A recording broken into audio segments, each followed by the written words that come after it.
Welcome to Monday Musings with the Blended Mama, gentle encouragement for busy women finding calm in the chaos. I'm Teresa, and I'm so glad you're here today. Whether you are listening while you are getting ready for the day, driving to work, although it is Saturday, so hopefully you're not driving to work, or enjoying a quiet moment with your planner and a cup of tea, I do have mine this morning. Thank you for spending a little bit of your Saturday morning with me. So I did get home from conference this past Monday and my heart was just full after spending time with some of my best planning friends, right? And then life hit. The week felt wonky. You definitely didn't want to hear from me early Monday morning because I was just so exhausted. And then I started work on what I call a Muse Day, which is it's like the first day of work, but it's on a Tuesday. I call it Muse Day. And yeah, life just got away from me, or the week did. And so this episode is definitely several days late. But hopefully it's going to be worth it to you, but I feel like it was worth it to me to wait because I did have an amazing time with my planning friends, and I did really need to kind of sit in that for a little bit. Um, and so we got to see beautiful new planner products, and I will tell you, if you want to see more of them, make sure you go check out my Instagram. There's a lot of um, fun shared there from this past week. We had creative sessions, lots of laughter that really felt more like an ab workout, and hugs from so many people that I only see once a year. But when I look back on the week and the weekend, which is really when most of the people were there, that's not necessarily what stands out the most. And what stands out the most to me are the conversations that were had. So many of the ladies from our Purpose in Progress Place membership group stay together in an Airbnb, and some of my favorite moments happened around the table. So we'd be crafting or creating, winding down after a long day, and the conversations would just naturally get deeper, especially kind of later after it was just one or two of us sitting there together, everybody else had gone to bed. And I'm not going to share anybody's stories because those moments definitely belong to them, but I will tell you what I walked away realizing after this last week, and that is that every woman around that table was carrying something I couldn't see. Some were celebrating, some are grieving, some are navigating some really difficult decisions that they have to make. Many of us were wrestling with self-doubt. Some were trying to figure out what this next season of life looks like. And listening to those conversations really reminded me how easy it is to look at someone else's life and assume that everything is fine, when in reality they're carrying things we know nothing about. And that realization really kind of stayed with me all weekend and into this week. Because the more I really thought about it, the more I realized that I do this to myself too, right? So today we're going to be talking about habit number 9 in our How Women Rise book club. And the name of that chapter is Minimizing. Yes, we're definitely still jumping around in the book a little bit, and that's okay. I hope you guys will bear with me through that. We don't always have to do things in the order that they are written. If you were part of my 12-week year book club several months ago, or I don't know, might have been even a couple years ago now, we did like a chapter from the front and a chapter from the back and mashed them together. So like this is not abnormal for me to go out of order when I'm talking about things. But anyway, but when I read this chapter, I thought it was mostly about minimizing our accomplishments. But the more I really kind of thought about it, the more I've realized that I minimize a lot of things, right? I minimize how much work it goes into something, like what it takes to get something done. I minimize how tired I am, which you might be able to see on my face this morning. Um, I minimize how hard a season has been, and sometimes I even minimize the impact I've had on someone else's life. And maybe you've caught yourself doing that too. If you think about it, minimizing isn't really is really about making things seem smaller than they are, right? That's kind of the definition of minimizing. And sometimes we do that with our accomplishments or our struggles or our gifts or our need for rest. Sometimes it's the traditions and relationships that quietly become part of who we are, and we end up minimizing what matters. So, as I was thinking about this episode and how I was going to talk about all this, one tiny little word kept coming to mind. It's only 4 letters long, and you might already know what it is. But I think it has the power to make us smaller without us even realizing it. And that word is just, right? So think about it. How many times have you said the word just? I'm just a mom. I just work part-time. It's just a little side business. I'm just helping. It's just a planner. I was just lucky, right? That tiny little word has a way of shrinking everything that comes after it. And here's the thing I want you to remember is that what feels small to you might be significant to someone else. And that lesson really showed up for me in unexpected ways last weekend. So if you've been around here for a little while, you probably know that my bestie Wendy and I started a little conference tradition 2 years ago. So this was our sixth conference together. But 2 years ago, we started a new tradition and we got tattoos together. So it was definitely a spur of the moment thing.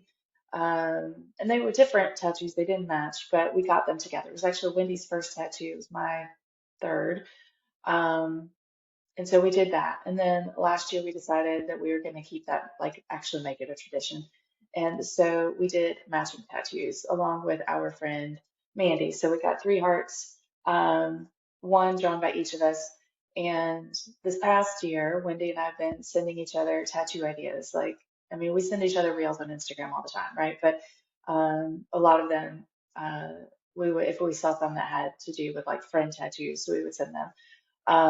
And we were trying to decide what we wanted to do this year because we did plan to get matching tattoos. And then life happened. Budgets got tighter, other priorities came up. And before conference, we kind of looked at each other across the interwebs and said, maybe not this year. It definitely felt like a practical decision. And then conference week started. We got together, and I know that I was already thinking, oh, I really wish we had planned to do the tattoos, right? I think we're going to regret this. I'm going to regret this. I wish we had done this. And by the end of the week, Wendy was in the same boat, and we decided to go ahead and get them. So we went back to the same place we went last year and popped in on Friday after the conference and said, "Hey, do y'all have time tomorrow?" And we were able to get appointments booked. So Saturday after conference ended, we went and got new tattoos. And I can't show you mine because I'm not that flexible, but they are on our Instagram. So Wendy got her mountains and I got my Appalachian molehills. And if you know, you know. And yeah, um, but they're both on our ankles, so which is why I can't show you mine. But while I was kind of sitting there, it really hit me that we hadn't been minimizing that tattoo itself, but we had definitely been minimizing what it represented. Those years of friendship and all the shared memories, and a tradition that reminds us to celebrate where we've been and the journey we're still on. And so sometimes what looks small on the surface carries a much bigger meaning underneath, and what feels small isn't really small at all. So I'm glad that we ended up carrying that tradition forward. So now we are 3 years into that, and I'm super excited, and I'm already looking at what we're going to do next year. Um, Another really sweet part of conference for me was seeing ladies who had been part of my team over the last several years and are now technically former teammates. So the company we're with transitioned to an affiliate model. So our roles changed, right? There are no teams anymore. I'm still sharing all the same products that I love. It's just a little bit different on the back end. Um, but so many of those relationships between us remain, right? Just because you change models doesn't mean that you change those friendships and the relationships that you've built.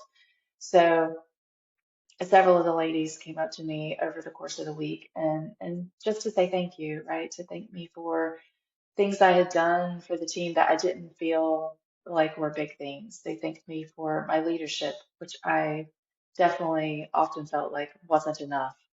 And they reminded me of moments that felt completely ordinary to me, but clearly were not ordinary to them.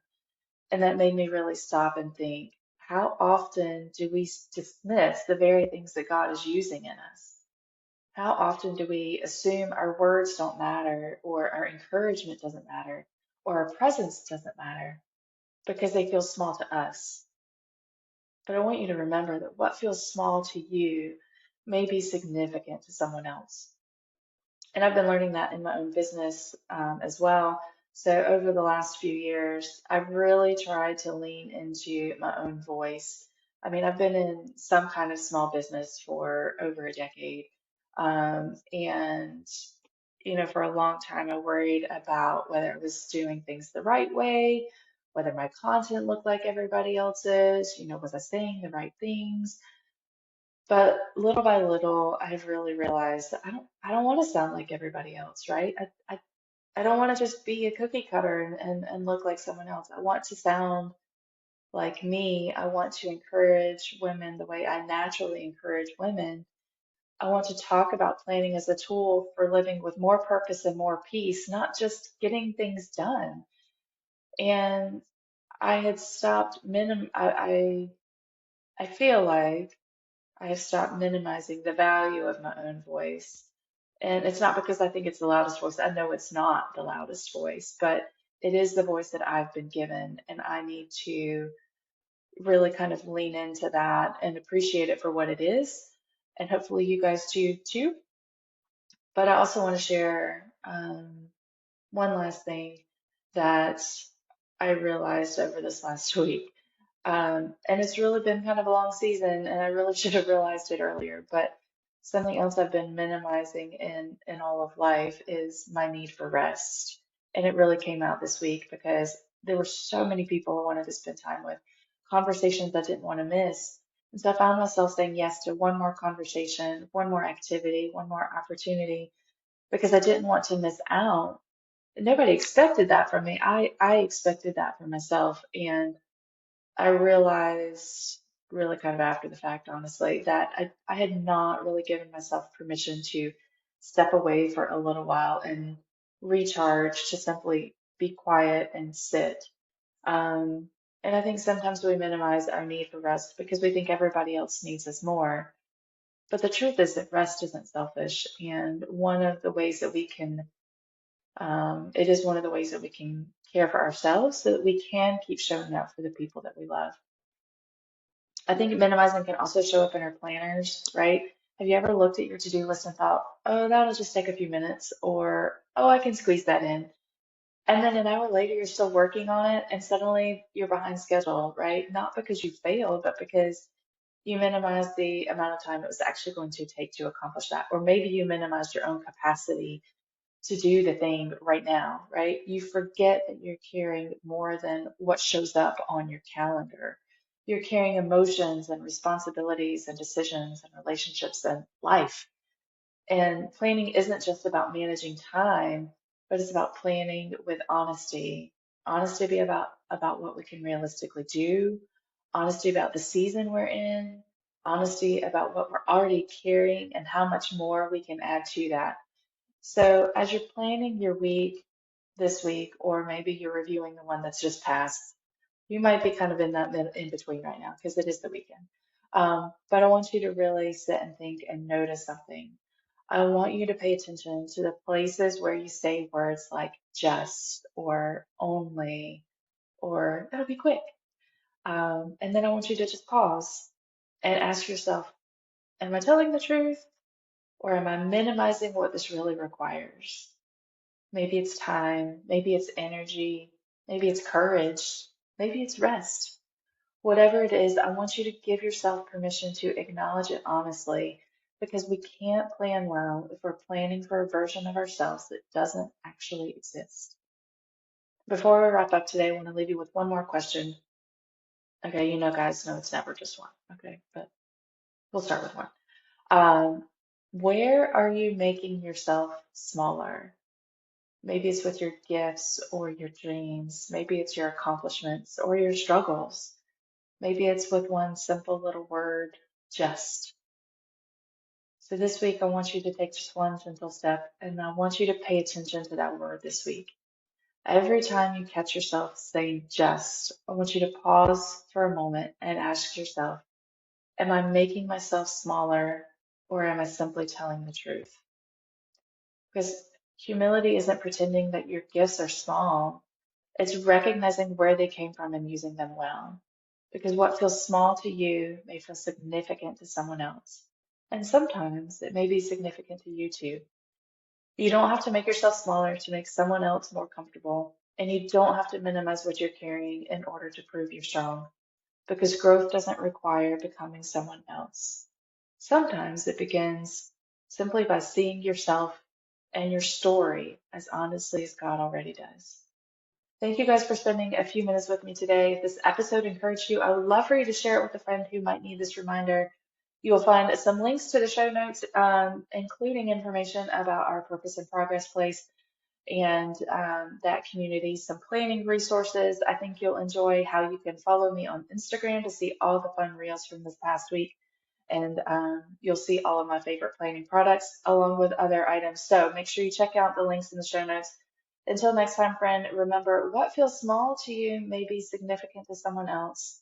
And remember to plan with purpose, coordinate that chaos. And I will see you guys next Monday. Have a great week.